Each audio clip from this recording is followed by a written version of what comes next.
Poor mechanic found a millionaire, tied up in the trunk of a car. Saving her changed his life forever. The winter wind cut through Bozeman, Montana like a blade, but Ethan Caldwell barely felt it anymore. At 38 years old, he'd grown numb to most things. The cold, the loneliness, the crushing weight of debt that threatened to swallow his small repair shop whole. 3 years had passed since Sarah's funeral. 3 years since cancer had stolen his wife and left him wandering through life like a ghost in greasy coveralls. "Another repo," muttered Marcus Chen, the tow truck driver, as he unloaded a dusty black Mercedes sedan into Ethan's garage. "Found it abandoned off Highway 191. Sheriff wants you to check it over before they process it." Ethan nodded, his weathered hands already reaching for his tools. The shop, Caldwell's Auto Repair, was barely hanging on. The bank had sent another letter yesterday, the third notice in as many months. He needed every job he could get, even the ones that paid next to nothing. The Mercedes was caked in mud and pine needles, clearly left in the woods for days. Ethan circled it slowly, his trained eye catching the scratches around the door handles, the bent license plate, the way the rear bumper sat slightly askew. Something felt wrong. Then he heard it. Thump, thump, thump. Ethan froze, his heart suddenly pounding against his ribs. The sound was coming from the trunk, rhythmic, desperate, unmistakably human. "Marcus!" he shouted, but the tow truck was already pulling away, disappearing down the snow-dusted street. Thump, thump, thump. Ethan's hands trembled as he grabbed a crowbar. Every instinct screamed at him to call the police, to walk away, to not get involved. He was barely surviving as it was. He didn't need complications. He didn't need danger. But that sound, that desperate plea for help, it reminded him of Sarah in those final days, fighting so hard for one more breath, one more moment. The crowbar slipped twice before he found the right angle. With a screech of metal, the trunk popped open. A woman lay curled inside, her designer clothes torn and filthy, her wrists bound with zip ties, her mouth covered with duct tape. But it was her eyes that stopped Ethan's heart. Wide, terrified, pleading, yet somehow defiant even in the depths of fear. "Oh, God," Ethan breathed, his fingers fumbling to remove the tape as gently as he could. She gasped for air, coughing violently as he carefully cut through the zip ties with wire cutters. Her whole body shook, whether from cold or terror or both. Ethan couldn't tell. "Please," she whispered, her voice raw and broken. "They're coming back. They said they were coming back." Ethan helped her out of the trunk, his mind racing. She could barely stand, her legs cramping after what must have been hours, maybe days, in that metal prison. He caught her as she stumbled, and for a moment they stood there in the dim garage, two strangers caught in something neither understood. "We need to call the police," Ethan said, reaching for his phone. "No." Her hand shot out, gripping his arm with surprising strength. "You don't understand. They have people everywhere. Police officials? I don't know who to trust." "Who are you?" Ethan asked, though something about her expensive watch, the quality of her ruined clothes, already told him she didn't belong in his world. "Victoria," she said, her voice steadying slightly. "Victoria Langford, and if you help me, you might not live to regret it." Outside, the wind howled through the empty street. Somewhere in the distance, a car engine rumbled to life. Ethan looked at this woman, this Victoria Langford, and saw the same desperation he'd felt every day since Sarah died. The difference was, she still had a chance to survive. "Come on," he said quietly, guiding her toward the small office at the back of the shop. "Let's get you somewhere warm." He didn't know it yet, but those words, that simple act of kindness, had just changed both of their lives forever. Before we continue with Victoria and Ethan's incredible journey, I'd love to hear from you. Please hit that like button if you're already invested in this story, subscribe to the channel so you never miss these emotional tales, and leave a comment telling me where in the world you're watching from and what time it is there right now. Your support means everything, and I read every single comment. Now, let's see what happens next. The back office of Caldwell's Auto Repair had never felt smaller. Victoria sat on the worn leather couch that Ethan sometimes slept on when the bills kept him up at night, clutching a cup of instant coffee with trembling hands. Under the harsh fluorescent light, he could see the full extent of what she'd endured. Bruises blooming purple along her jaw, dried blood crusting at her temple, her expensive silk blouse torn at the shoulder. "How long?" Ethan asked softly, pulling up a metal folding chair. 4 days. Victoria's voice was barely above a whisper. 4 days in that trunk, in the dark, listening to them argue about what to do with me. Ethan felt sick, 4 days. No food, minimal water, trapped in a metal box while the temperature dropped below freezing each night. The fact that she was still coherent, still fighting, spoke to a strength he hadn't expected. "Tell me what happened," he said, even though every fiber of his being wanted to run from this, from her, from the danger she'd brought to his doorstep. Victoria took a shaky breath. "I'm a real estate developer in Seattle. 6 months ago I acquired a property, a waterfront lot worth $8 million, but I didn't know the previous owner, Dmitry Volkov, had been using it for money laundering. When I started the development, I found evidence hidden in the foundation. Financial records, offshore accounts, names. And you went to the authorities." "I tried." Her laugh was bitter. "But Volkov's organization runs deep. Before I could testify, 3 men grabbed me from my parking garage. They said I had 2 choices: sign over the property and destroy the evidence, or disappear permanently." Ethan stood, pacing the small space. "And the police? The FBI? I told you, they have people inside. The detective who took my initial statement, he's the one who told them I was planning to testify." Victoria's eyes filled with tears, but she blinked them back fiercely. "I've been missing for 4 days, and I guarantee the official story is that I left town voluntarily. No investigation, no search, nothing." Through the grimy window, Ethan could see the main street of Bozeman, quiet and peaceful in the gathering dusk. His town, his safe, simple, predictable life, or what was left of it.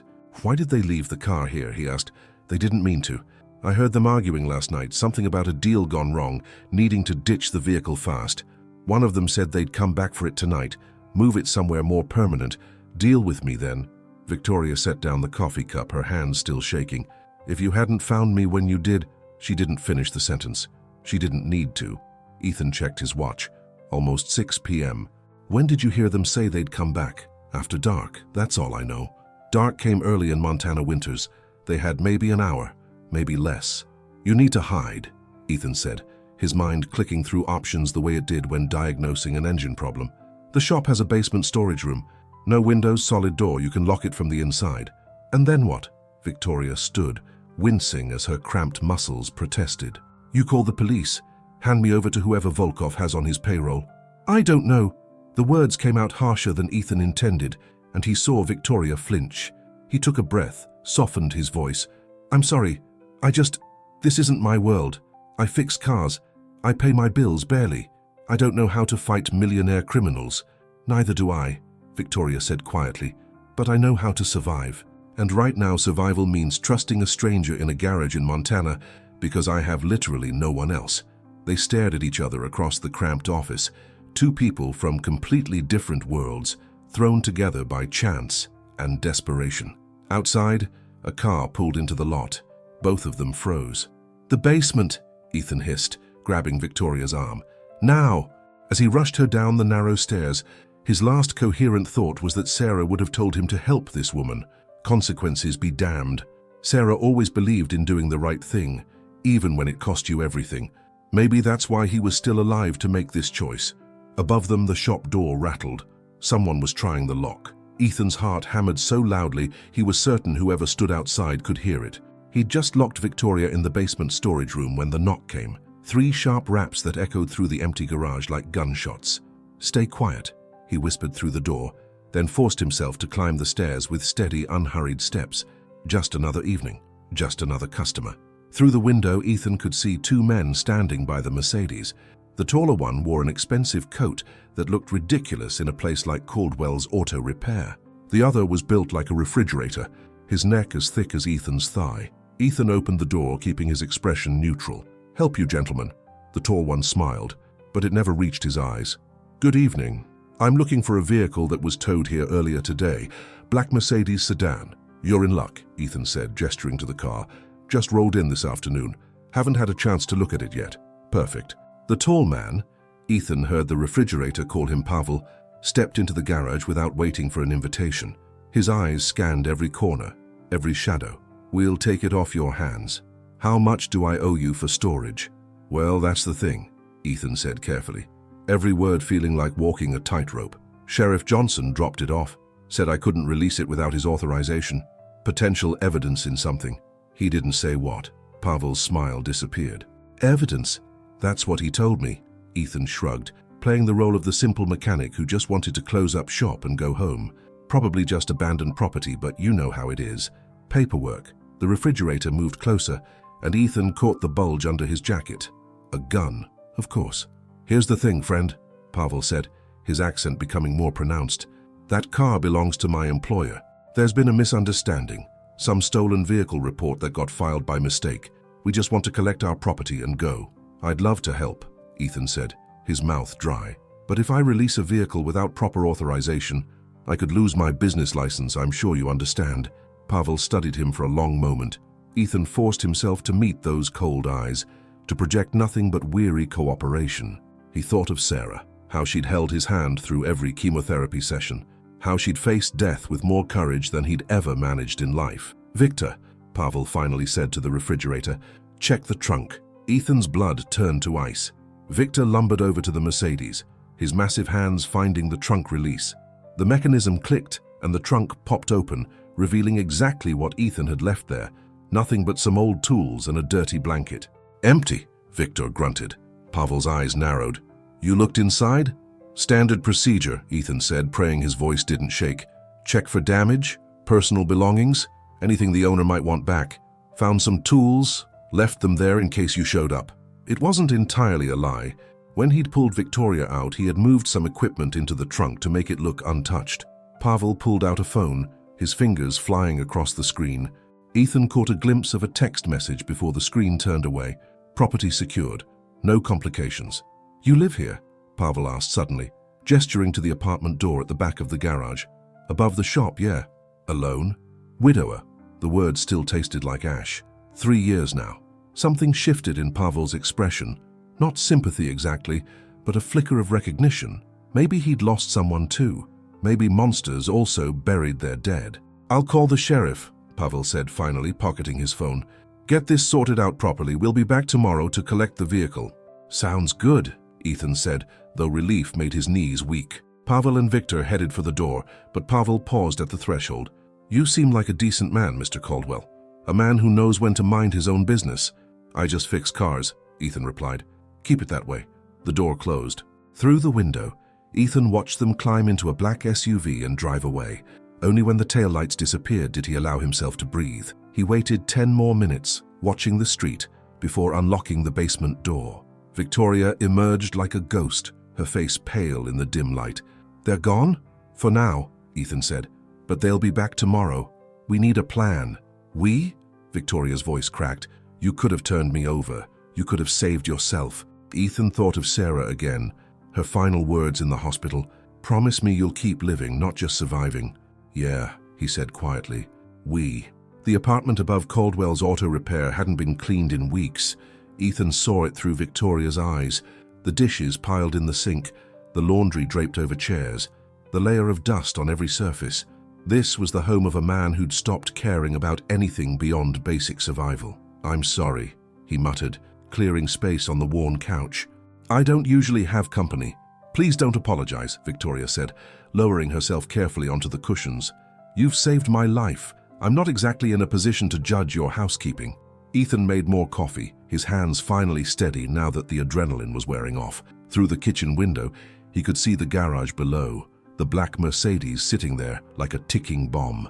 "Tell me about Sarah," Victoria said suddenly. Ethan's hand froze on the coffee pot. "How do you mentioned being a widower, and there's a photo on your fridge. You look happy in it, both of you do." He glanced at the picture, their last vacation before the diagnosis, camping in Yellowstone. Sarah laughing at something he'd said, her auburn hair catching the sunlight, her whole face radiating the joy that made everyone around her feel alive. "Ovarian cancer," Ethan said, pouring the coffee with mechanical precision. "Stage 4 by the time they found it. She fought for 18 months, but..." He set down the pot harder than intended. "The medical bills took everything. The house, our savings, my business nearly went under. I'm still drowning in debt 3 years later. I'm sorry. Everyone's sorry." The words came out bitter, and Ethan immediately regretted them. "I mean, thank you, but sorry doesn't pay the bills. Sorry doesn't bring her back." Victoria was quiet for a moment. "My husband left me for his secretary 6 years ago, took half my assets in the divorce, started spreading rumors that I was impossible to work with, tried to sabotage my business deals. I rebuilt everything from scratch, Made myself into someone who couldn't be hurt again. She laughed softly. Then I got grabbed in a parking garage and stuffed in a trunk. Turns out you can build all the walls you want. Life still finds a way to break through. Ethan brought her the coffee, sitting in the chair across from her. Why real estate? My father was a contractor. Died in a fall from a scaffold when I was 12. My mother cleaned houses to keep us fed. Worked herself into an early grave. I swore I'd never be poor again. Never be powerless again. Victoria's jaw tightened. And now I'm hiding in a stranger's apartment because I have $8 million in assets and nowhere safe to sleep. Money doesn't fix everything, Ethan said quietly. Neither does pride. Victoria met his eyes. I need to ask you something, and I need you to be honest. Why are you helping me? You could have called the police, washed your hands of this whole mess. Why risk everything? Ethan stared into his coffee, seeing his reflection waver in the dark liquid. Why was he helping her? The logical answer was that he couldn't let someone die, but it was more than that. When Sarah was dying, he said slowly, I felt completely helpless. Couldn't save her, couldn't ease her pain, couldn't do anything except watch the best person I'd ever known fade away. And I've felt that helplessness every day since. Going through the motions, barely keeping my head above water, just existing. He looked up at Victoria. But tonight, when I heard that sound from the trunk, for the first time in 3 years, I felt something other than numb. I could actually do something, save someone. Maybe it's selfish, but helping you makes me feel human again. That's not selfish, Victoria said softly. That's survival. A car passed on the street below, and both of them tensed until the sound faded into the distance. They'll come back tomorrow, Victoria said, and they'll be watching more carefully. If we're still here when they arrive, then we won't be here. Ethan stood, his mind already working through possibilities. I have a friend, Danny Robertson, runs a hunting cabin up near Hebgen Lake. It's off-grid, isolated, stocked with supplies. We could hide there while we figure out our next move. And the shop, your business, is already dying, Ethan said flatly. The bank's foreclosing in 60 days anyway. Maybe losing everything is exactly what I need to finally start over. Victoria stood too, steadier now despite her ordeal. If we do this, if we run, there's no going back. These people won't stop until they find me. Then we make sure they don't. They stood there in the dim apartment, two broken people making a decision that would either save them or destroy them. Outside, snow began to fall, covering the world in white silence. First thing tomorrow, Ethan said. Before dawn, we disappear. Victoria nodded, but her expression was troubled. Ethan, thank you for everything. Don't thank me yet, he replied. We haven't survived this thing yet. But as he set about gathering supplies, he felt something he hadn't experienced in years. Purpose. And maybe, just maybe, that was worth the risk.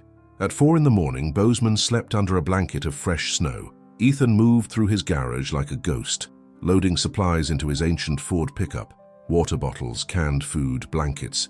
The emergency cash he kept hidden in a toolbox for the day the bank finally pulled the plug. Victoria stood watch by the window, her borrowed jacket several sizes too large, Ethan's old baseball cap hiding her distinctive blonde hair. In the dim light, she could have been anyone, just another person trying to disappear. That's everything, Ethan whispered, closing the truck bed. We should go before... The phone in his pocket buzzed. A text from Danny Robertson. You awake? Got your weird message. What's going on? Ethan had sent the request at midnight, cryptic, urgent, begging for use of the cabin without explaining why. Now he had to decide whether to involve his oldest friend in this mess. Is that him? Victoria asked, reading his expression. Yeah, wants to know what's happening. Are you going to tell him? Ethan started typing a response, then stopped. Danny had been his best friend since high school, had stood beside him at Sarah's funeral, had lent him money when the medical bills piled up. But asking him to hide a fugitive millionaire from dangerous criminals? That was beyond friendship. That was asking him to risk everything. Something personal. Need to get away for a few days. Can you help or not? The reply came instantly. Cabin's yours. Keys in the usual spot. Stay as long as you need. No questions. No hesitation. That was Danny, loyal to a fault. We're good, Ethan said, pocketing the phone, but guilt twisted in his gut. Another person pulled into the orbit of his terrible decision. They were loading the last box when headlights cut through the garage window. Get down, Ethan hissed, pulling Victoria behind the truck. A vehicle rolled slowly past the shop, not the black SUV from earlier, but a Bozeman Police Department cruiser. Officer Jennifer Hayes, making her regular patrol. Ethan had known her for years. She'd even brought her Honda to the shop for oil changes. The cruiser paused at the intersection, and Ethan could see Jennifer's face illuminated by her dashboard lights. She was looking at the garage, at the lights he'd foolishly left on. "She's seen us," Victoria breathed. "Maybe not, stay quiet." But Jennifer was already pulling into the lot, her window rolling down. Ethan had no choice. He stepped out from behind the truck, forcing a casual wave. "Little early for work, isn't it, Ethan?" Jennifer called out, her hand resting on her radio. "Couldn't sleep," Ethan said, walking toward her car while keeping his body between her and Victoria. "Figured I'd get a head start on some backlog." Jennifer studied him with the practiced eye of someone who'd been a cop for 15 years. "Everything okay? You seem jumpy. Just tired. You know how it is." "That Mercedes in there," Jennifer said, nodding toward the garage. "That the one from the abandoned vehicle call?" Ethan's heart stopped. "Yeah, why?" "Got a weird flag on it this morning. Some federal thing, they didn't say what. I'm supposed to report if anyone comes asking about it." Her eyes narrowed. "Have they?" The lie formed on Ethan's tongue before he could stop it. "Nope. Been here since Marcus dropped it off. Haven't even popped the hood yet." Jennifer seemed to accept this. She started to roll up her window, then paused. "Ethan, you'd tell me if something was wrong, wouldn't you, if you needed help?" For a moment he almost did. Almost told her everything, about Victoria, about the criminals, about the danger. Jennifer was good at her job. She'd know what to do. But then he remembered Victoria's words. "They have people inside. The detective who took my statement told them I was planning to testify. How did he know Jennifer wasn't one of them? How did he know anyone in this town could be trusted?" "I'm fine, Jen. Just working through some stuff, but I appreciate you checking on me." She held his gaze a moment longer, then nodded. "Take care of yourself, Ethan. Sarah would want that." The cruiser pulled away, its taillights disappearing into the pre-dawn darkness. Ethan stood frozen in the cold, his breath misting in the air. That was too close, way too close. "We need to leave now," Victoria said, emerging from her hiding spot, "before anyone else comes by." Agreed. They climbed into the truck, Ethan starting the engine with shaking hands. As they pulled out of the garage, he took one last look at Caldwell's Auto Repair, the business he'd built with Sarah, the last physical connection to their life together. "You okay?" Victoria asked quietly. "No," Ethan admitted, "but I will be." The truck rolled through empty streets, heading north toward the mountains and whatever future awaited them. Behind them, the black Mercedes sat in the garage like evidence of a crime not yet committed. By the time the sun rose, they were 20 miles outside Bozeman, the highway stretching before them like a promise or a threat. Neither of them looked back. Hebgen Lake stretched before them like a mirror of frozen glass, surrounded by mountains that seemed to touch the sky. Danny's cabin sat tucked among the pines, a modest structure of rough-hewn logs and weathered shingles that looked like it had grown from the forest itself. "This is it?" Victoria asked, staring at the primitive building that couldn't have been more than 800 square feet. "Were you expecting a Four Seasons?" Ethan asked, but there was no bite in his words, just exhaustion. They'd driven for 3 hours on back roads, Ethan constantly checking the rearview mirror for any sign of pursuit. Victoria had dozed fitfully, jerking awake at every bump in the road, her hand instinctively reaching for a door handle that couldn't save her. The cabin smelled of wood smoke and pine. Inside, the main room held a potbelly stove, a small kitchenette, and furniture that Danny had clearly salvaged from garage sales. No electricity beyond a small solar setup. No running water except what they pumped from the well. No internet, no cell service, no connection to the outside world. "It's perfect," Victoria said, and she meant it. While Ethan built a fire in the stove, Victoria explored the tiny space. One bedroom with a double bed covered in quilts, a bathroom with a composting toilet and a bucket for washing, shelves lined with canned goods, fishing equipment, and battered paperback novels.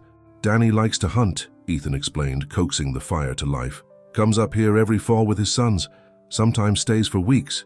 Must be nice," Victoria said softly, having that kind of escape. The fire caught, and warmth began seeping into the cold cabin. Ethan straightened, his back protesting the long drive and the stress of the past 24 hours. "You should rest," he said. "Take the bedroom. I'll sleep out here on the couch." "Ethan, you've been up all night. You take the bed." "I'm not arguing about this." "Neither am I." Victoria crossed her arms, and despite the bruises still mottling her skin, despite the exhaustion pulling at her features, She looked every inch the successful businesswoman who'd built an empire from nothing. "We're in this together, remember? That means we take turns. You sleep now, I'll keep watch. In a few hours we switch." Ethan wanted to argue, but she was right. His body was shutting down, running on fumes and adrenaline. "Fine," he conceded, "but wake me if anything, and I mean anything, seems off." "I will, now go." The bedroom was small and spare, but the bed was soft in a way Ethan's garage apartment mattress had never been. He meant to stay awake, to plan their next move, to figure out how they'd survive this impossible situation. Instead, he fell asleep within minutes, and for the first time in 3 years, he didn't dream about Sarah dying in that hospital bed. When he woke, sunlight streamed through the bedroom window. Ethan jolted upright, disoriented and panicked. How long had he slept? Why hadn't Victoria woken him? He stumbled into the main room and found her sitting at the small table, staring at a notebook she'd found somewhere. Her borrowed clothes hung on her frame, and in the harsh daylight she looked smaller, more vulnerable than the poised millionaire who'd commanded boardrooms in Seattle. "You let me sleep for 6 hours," Ethan said. "You needed it. So did I, actually." Victoria gestured to the couch where rumpled blankets suggested she'd taken a nap herself. "I figured we'd both think more clearly with some rest." Ethan poured himself water from the jug they'd brought, his mind still foggy. "What are you working on?" "A plan." Victoria turned the notebook toward him. "Look, I've been thinking about our options. We can't hide here forever. Eventually, Volkov's people will expand their search, or the police will start asking questions, or Danny will need his cabin back. We need to go on offense." "Offense? These people almost killed you." "Almost." Victoria's eyes hardened. "But they didn't. And the one thing I've learned in business is that you can't win by hiding. You win by fighting smarter than your opponent." Ethan sat down across from her, studying the notes she'd made. "You want to expose them. Use the evidence you found. It's the only way this ends. But I can't do it alone. I need allies I can trust, and I need someone who knows how to navigate without leaving a digital trail." She paused. "Ethan, I need to ask you something, and I need complete honesty.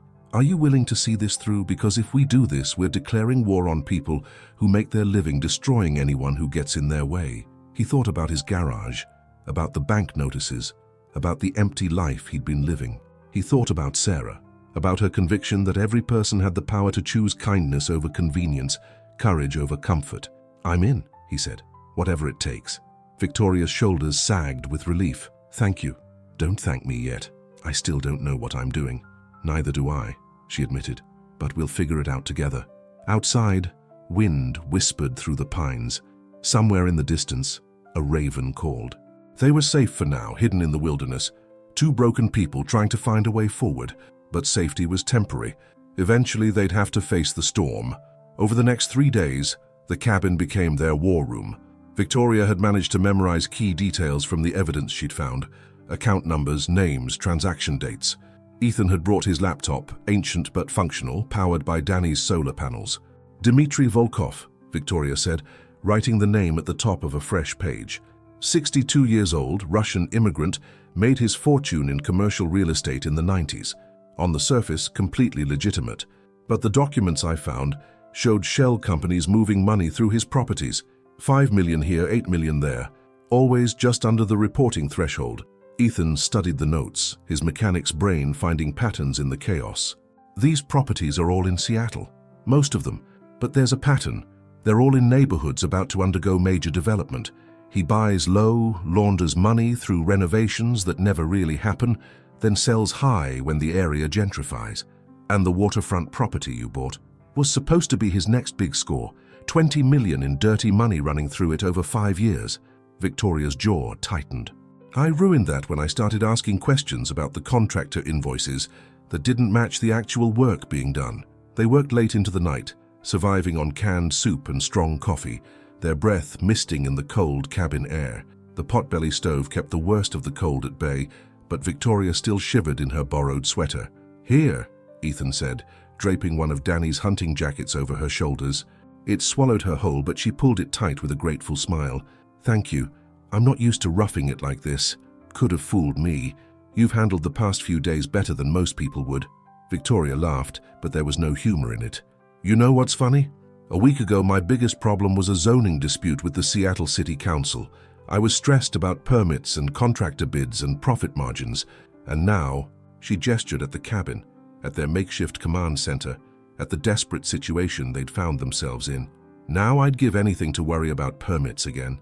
Ethan understood that feeling, the desire to return to normal problems, normal life, before everything fell apart. "Tell me about your company," he said, settling back in his chair.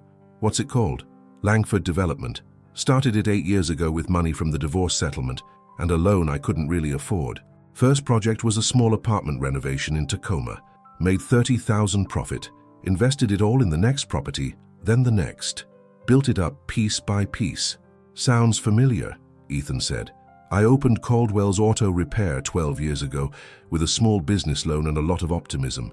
Had 5 employees at one point before Sarah got sick. What happened to them? Had to let them go when the medical bills started piling up. Couldn't afford to pay myself, let alone a full staff." He stared at the fire, watching the flames dance.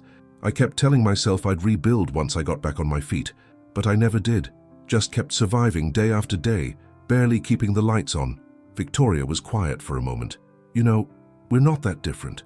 We both built something from nothing. We both lost things that mattered, and we're both fighting to survive against odds that should crush us. The difference is, you're a millionaire. Money doesn't make you invincible. If anything, it makes you a bigger target." She leaned forward, her eyes intense in the firelight. "Ethan, when this is over, if we survive this, I want to help you rebuild. The shop, your business, all of it. I don't need charity. It's not charity, it's partnership. You saved my life. You're risking everything to help me fight back against people who want me dead. That's worth more than money can measure." Before Ethan could respond, his phone buzzed. A miracle of connectivity in the wilderness. A text from Danny had somehow gotten through. "FYI, people asking about you in town. Said their family. Don't believe them. Stay safe." Ethan's blood ran cold. He showed the message to Victoria. "They're closing in," she said quietly. "We're running out of time. Then we need to move faster." Ethan stood, his mind racing. "You said you needed allies you could trust. I know someone. A journalist in Billings, Rachel Moreno. She did a piece on medical debt a few years ago. Interviewed me about Sarah. She's honest, she's persistent, and she hates corruption. Can we trust her?" "I think so, but contacting her means exposing our location at least partially." Victoria considered this, weighing risk against necessity. "Do it, but we need to be smart about it. Use a burner phone, meet somewhere public, have an escape plan." They spent the rest of the night refining their approach, 2 unlikely partners bound together by desperation and determination. As dawn broke over Hebgen Lake, Ethan realized something had shifted. This wasn't just about survival anymore. It was about fighting back, about refusing to let the powerful crush the powerless. It was about becoming the people Sarah and Victoria both believed they could be. The diner in West Yellowstone bustled with tourists and locals, the perfect cover for a clandestine meeting. Ethan sat in a back booth, nursing terrible coffee and watching the door. Victoria waited in the truck outside, ready to leave if anything went wrong. Rachel Moreno arrived exactly on time, her sharp eyes scanning the room before settling on Ethan. She'd aged since their last meeting, more grey in her dark hair, deeper lines around her eyes, but she still moved with the purposeful energy of someone who never stopped hunting the next story. "Ethan Caldwell," she said, sliding into the booth. "Your message said you had something that would make my career. This better not be about fixing my transmission." Despite everything, Ethan smiled. "It's not. Rachel, what I'm about to tell you is dangerous. If you get involved, you could end up in serious trouble. I'm a journalist covering corruption in Montana. I'm already in serious trouble." She pulled out a recorder. "Talk to me." Ethan glanced around the diner, then leaned forward. "What do you know about Dmitry Volkov?" Rachel's expression sharpened immediately.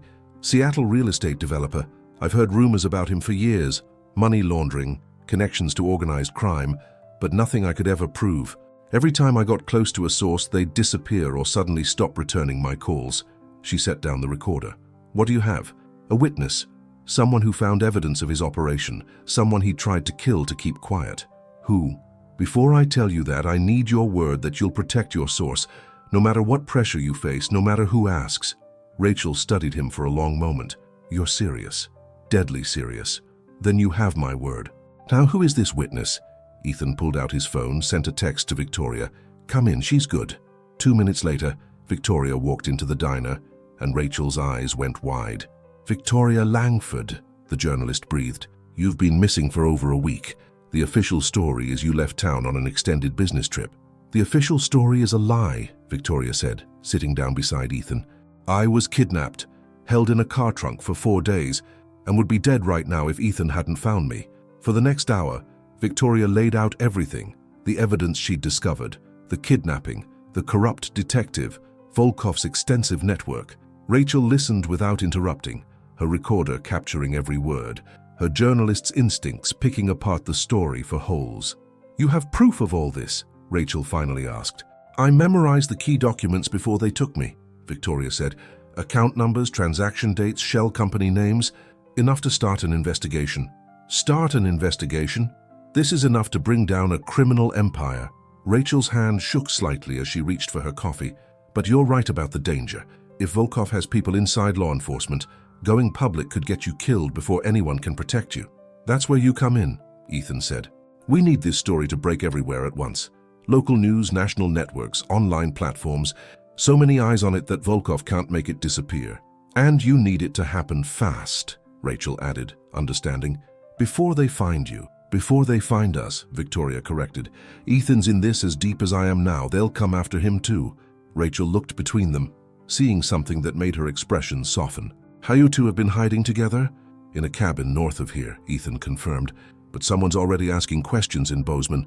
We don't have much time.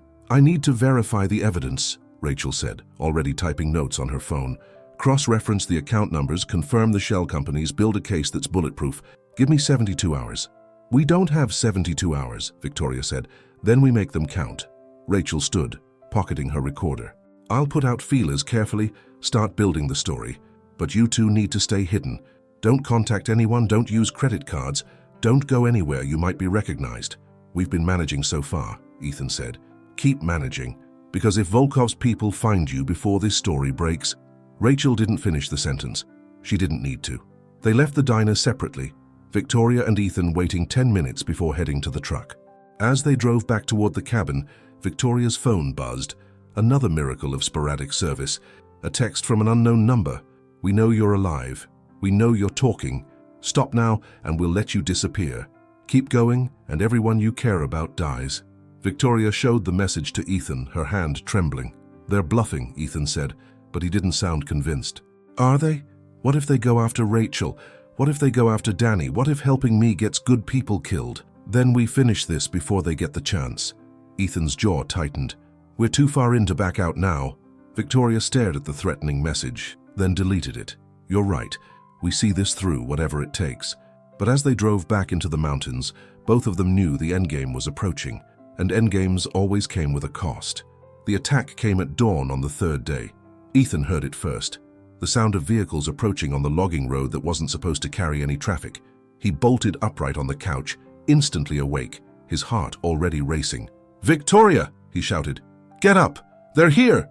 She emerged from the bedroom in seconds, her eyes clear despite the early hour.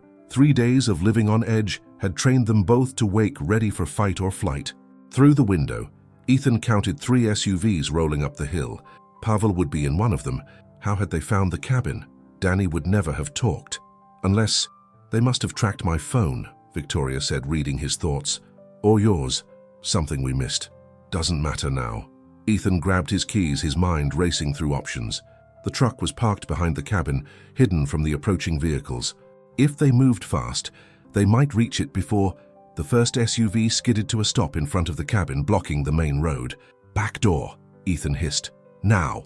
They ran through the small kitchen, Victoria grabbing the backpack with their evidence notes. Ethan threw open the back door and froze. Victor stood there, that refrigerator-sized enforcer from the garage, his gun already drawn. Inside, Victor grunted. Both of you. No sudden moves. They had no choice. Back in the main room, Pavel waited by the cold stove, looking entirely too comfortable for someone who'd just cornered his prey in the wilderness.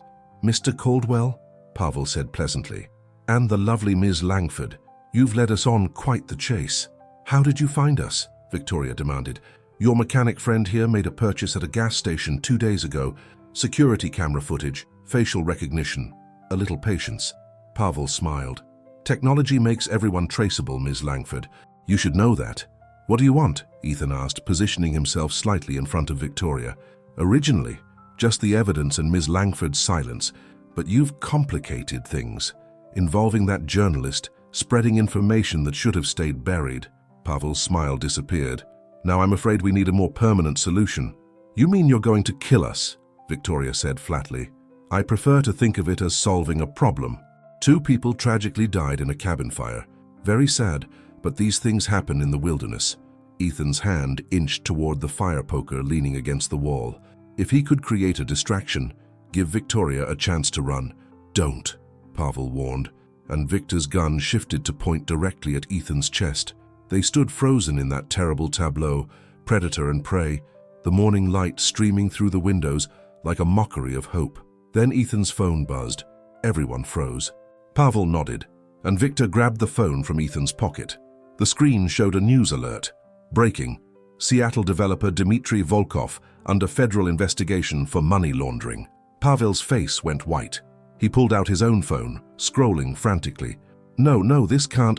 Rachel Moreno moves fast when she needs to, Victoria said quietly. By now, every news outlet in the country has the story. Your boss's empire is finished. Then there's no reason to keep you alive, Pavel said, his composure cracking. If it's already public, killing us makes you murderers for nothing, Ethan interrupted. Think about it.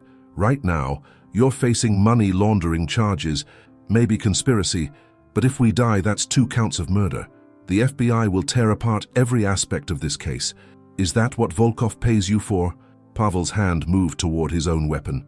For a moment, Ethan was certain he'd made a fatal miscalculation. Then sirens wailed in the distance, growing louder. Rachel didn't just break the story, Victoria said. She called the FBI directly, told them exactly where we were, exactly who was coming after us. They've been tracking you since you left Seattle. Pavel's expression shifted from rage to cold calculation. He glanced at Victor, then at the approaching sirens. This isn't over, he said. Yes, it is, Ethan replied. It's over and you lost. Pavel and Victor ran for their vehicles, engines roaring to life, but the logging road only had one way out, and federal vehicles were already blocking it. Ethan and Victoria stood in the doorway of the cabin, watching as FBI agents swarmed the scene. It was over. Actually, truly over. Victoria's legs gave out, and Ethan caught her, both of them sinking to the floor as 3 days of terror finally released its grip. We did it, she whispered. We survived, he corrected, holding her as she shook with relief and exhaustion and the aftermath of adrenaline. They'd survived, and somehow, against impossible odds, they'd won. 6 months later, Caldwell's auto repair looked completely different. The new sign gleamed in the Montana sun, Caldwell & Associates Automotive. Fresh paint covered the exterior walls. Modern diagnostic equipment filled the expanded garage bays. And in the office, where Ethan used to struggle with paperwork alone, 3 new employees worked alongside him. Ethan stood in the doorway, still getting used to the transformation. The bank had forgiven his debt after Victoria's lawyer made several pointed phone calls about the publicity value of helping the mechanic who'd saved her life. Local businesses had rallied around him, offering contracts and support. The community he'd been too numb to notice for 3 years had been there all along, waiting for him to look up. You're staring again, Victoria said, walking into the garage. She wore jeans and a simple sweater now, her designer wardrobe left behind in Seattle, along with the life she'd built there. Still getting used to it, Ethan admitted. All of this. Better get used to it quickly. Danny just called. His truck needs a transmission rebuild. Said he'll only trust you to do it. Ethan smiled. Danny had forgiven them for the danger they'd brought to his cabin, though he'd made them promise never to use it as a hideout again. I'll call him back. Victoria moved to stand beside him, and their hands found each other naturally, the way they had every day since that morning in the cabin when they'd realized they'd survived. Heard from Rachel? Ethan asked. She won a Pulitzer, Victoria said, unable to hide her pride. The Volkov investigation led to 17 arrests, including 3 corrupt officials. The Seattle waterfront property is being turned into affordable housing. Dmitry Volkov himself is facing 40 years in federal prison. And Pavel took a plea deal, testified against everyone in exchange for 20 years instead of life. Justice. Messy, complicated justice, but justice nonetheless. What about you? Ethan asked. Any regrets about leaving Seattle? Victoria considered this, looking around the garage that had become as familiar to her as any boardroom. You know what I regret. Spending 10 years building a business empire, but never building a life, making millions but having no one to share it with, being powerful but never being happy. She turned to face him fully. I don't regret this, any of this, even getting kidnapped and stuffed in a trunk, even that, because it led me here, to you, to a second chance I didn't know I needed. Ethan pulled her close, marveling at how a random act of courage had transformed both of their lives. He'd saved her, yes, but she'd saved him too, from the slow death of giving up, from the numbness that had consumed him since Sarah's passing. Sarah would have liked you, he said softly. I wish I could have met her. She would have told me to stop moping and start living. Pretty sure she'd approve of where I ended up. Outside, a car pulled into the lot. A customer, another job, another step forward. This was Ethan's life now, full of possibility, full of purpose, full of the small moments that added up to something worth fighting for. I should get to work, he said. But he didn't move, content to stand there with Victoria in the garage where their impossible story had begun. We should get to work, she corrected. Partner. That was the other change. Victoria had invested in the business, not as charity but as genuine partnership. She handled the books, managed the expansion, brought her business expertise to bear on making Caldwell's auto repair into something that could thrive for decades to come. Together, they walked toward the future they were building, one day at a time. The truth is, we never know which ordinary day will become the day that changes everything. For Ethan, it was the sound of knocking from a trunk. For Victoria, it was a stranger's courage in the face of danger. But for both of them, it was the choice to keep fighting, to keep hoping, even when hope seemed impossible. Their story reminds us that courage isn't the absence of fear, it's choosing to act despite it. That kindness toward strangers can save lives, that second chances exist for those brave enough to reach for them, and that sometimes the worst moments of our lives become the doorway to our best ones. Whatever trunk you're trapped in, whether it's grief, debt, loneliness, or fear, remember that there's always someone willing to help you break free, and sometimes the person you save ends up saving you right back. If this story touched your heart, please show your support by hitting that like button. It helps more people find these inspiring tales. Subscribe to the channel so you never miss another story of courage and transformation, and I'd love to hear from you in the comments. Where in the world are you watching from, and what time is it there right now? Your engagement means everything and helps this channel grow. Thank you for being part of this community, and remember, your own story of courage and transformation is still being written.